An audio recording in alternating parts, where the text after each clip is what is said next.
उन्नीस सितंबर को छपरौली में राष्ट्रीय लोकदल पार्टी के नेता जयंत चौधरी की पगड़ी रस्म का हुआ आयोजन, जिसमें उनके कार्यकर्ताओं ने बढ़ चढ़कर हिस्सा लिया। पार्टी का कार्यभार संभालने वाले चौधरी अजीत सिंह की कोविड के कारण अचानक हुई थी मृत्यु। पगड़ी रस्म के बाद यह जिम्मेदारी उनके बेटे जयंत चौधरी को दी गई। आज छपरौली चौधरी चरण सिंह जी और चौधरी अजीत सिंह जी की कर्म भूमि पे उनकी श्रद्धांजलि सभा में उपस्थित सर्व समाज के सभी जिम्मेदार, दूसरे राज्यों से आ रहे हमारे बाबा, सामाजिक नेतृत्व कर रहे चौधरी जनप्रतिनिधिगण, आप सबने चौधरी अजीत सिंह जी के जीवन भर भरपूर उनका सहयोग किया, इस बात में कोई शक नहीं। बहुत पीड़ा थी कि चौधरी साहब का जिन परिस्थितियों में निधन हो गया, आज वह हमारे बीच नहीं है। और उन दिनों में घर घर में वही पीड़ाएं थी।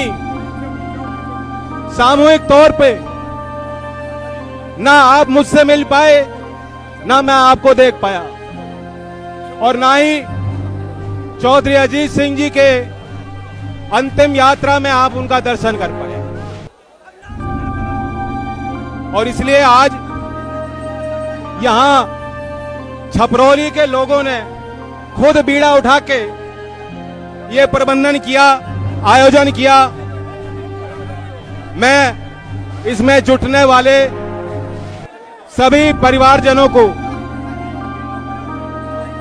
अपने दिल की गहराई से धन्यवाद देता हूं, आभार व्यक्त करता हूं। ये पगड़ी,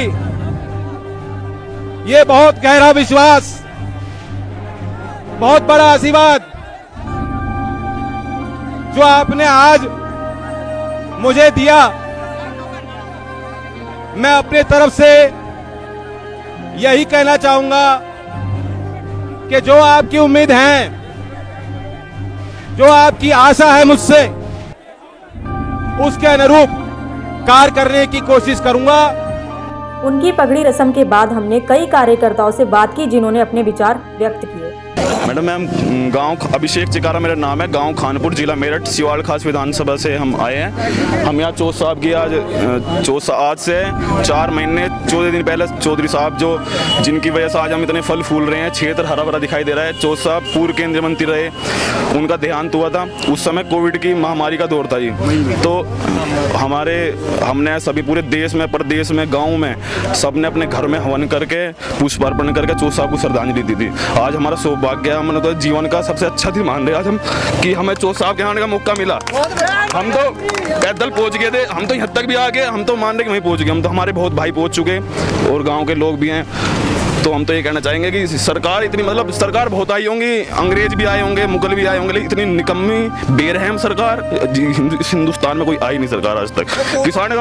किसानों को खालिस्तानी तक कह रहे, आतंकवादी कह रहे, मोबाइल लेके कुछ भी इसमें डाल दिया, कुछ भी व्हाट्सएप चला दिया, कुछ भी झूठ सच अनारगल सरगल कुछ भी आरोप लगा दिए। ना कोई दीन धर्म कुछ नहीं रहा, सिर्फ हिंदुस्तान, पाकिस्तान, मुसलमान और खालिस्तानी 5-7 शब्द हटा दो। इनके ना नेता कुछ बोल सकते, ना इनके गाँव में रहने वाले भक्त कुछ बोल सकते, सब कुछ। आज चौधरी साहब का कोई, मैडम, किसी ने कोई इन्विटेशन नहीं भेजा। सिर्फ एक बात का, चौधरी साहब को, चौधरी जयंत हमारे भाई हैं, नेता होंगे वो नेताओं के लिए, हमारे तो भाई हैं। और चौधरी साहब हमारे बाबा जी थे, साफ बात यह है, तो हम तो पगड़ी सुबह से भी आके थे, उनकी पगड़ी की रस्म थी, हम तो अपने भाई यहाँ पगड़ी बनाने के लिए आए जी, सब उसमें श्रद्धा के साथ आए जी। हम तो मान ला कि हमारा त्योहार हम त्योहार की तरह आए जी, कि भाई हमारा भगवान था कोई किसानों का, हम तो भगवान ही कहेंगे। हमने इस क्षेत्र में मतलब जो सब हार गए, तो मतलब ऐसा लगा कि पाप हमने इस क्षेत्र में पाप किया है। किसान आंदोलन जो आज कल बहुत तेजी से सुन रहे हैं आप खबरों में हर कहीं, तो उसके लिए आप लोगों के क्या विचार हैं?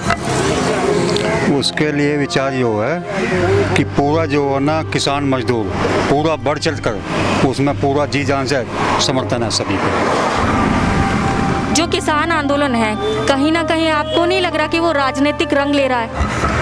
राजनीति कौन सा हुआ आज तक? राजनीति तो हर चीज में होती है, बिना राजनीति के तो कुछ हो ही नहीं सकता। किसान भी अपनी मांग जो मांग रहे हैं वे एक संगठन बना के ही मांग रहे हैं, उसे या तो राजनीति का रूप दे दो या किसान का रूप दे दो। और ये तो जो सत्ता में होती है, कोई भी पार्टी होती है, वो तो लांछन लगाती है, राजनीतिक रूप तो लेगा ही, कोई ना कोई तो किसी का सारा लेगा ही, बिना राजनीति के तो कुछ होने वाला नहीं। हाँ, 10 महीने हो गए किसानों को बैठे, कौन सुन रहा है?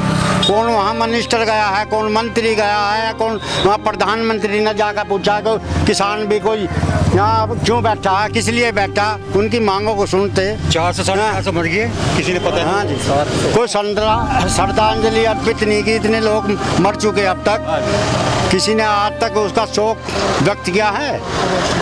किसान तो इस देश का भूखमरी के कगार पे खड़ा है, उसे आज 27 रुपए की मजदूरी है उसे डेली की। आप इस खबर के बारे में क्या सोचते हैं, हमें कमेंट सेक्शन में बताएं। साथ ही ब्रह्मास्त्र न्यूज को सब्सक्राइब और शेयर भी जरूर करें।